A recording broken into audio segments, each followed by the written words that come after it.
ఒక నటుడుగా ఎంతో పేరు సంపాదించుకున్న ప్రకాష్ రాజుపై తన మేధో వైకల్యంతో ఎన్నో కోట్ల మంది ఆరాధ్య దైవమైన శ్రీరాముణ్ణి సనాతన ధర్మాన్ని కించపరచడంపై టాలీవుడ్ నటుడు తీవ్ర ఆగ్రహాన్ని వ్యక్తం చేశారు.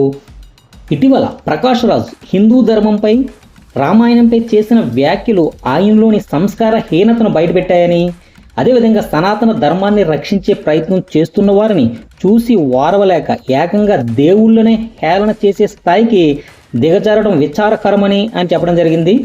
కోట్లాది మంది హిందువుల నమ్మకమైన శ్రీరాముణ్ణి అపహేళన చేయటం ఆయన సంకుచిత బుద్ధికి నిదర్శనమని, ప్రకాష్ రాజ్ నాస్తికుడు కాదు, అచ్చమైన హిందూ ద్వేషి అని, రామాయణ గాథను ప్రకాష్ రాజు వక్రీకరించిన తీరు అత్యంత హేయంగా ఉందని, రామ లక్ష్మణులు రావణుడి తోటలో పండ్లు దొంగిలించారని, దానికి శూర్పణఖ జీఎస్టీతో కలిపి బిల్లు వేసిందని, ఆయన చెప్పిన కట్టుకథలు ఆయన ఉన్మాదానికి పరాకాష్ఠని, రామాయణాన్ని తక్కువ చేసి మాట్లాడిన వారు కాలగర్భంలో కలిసిపోయారని టాలీవుడ్ నటుడు నాగమహేష్ హెచ్చరించడం జరిగింది.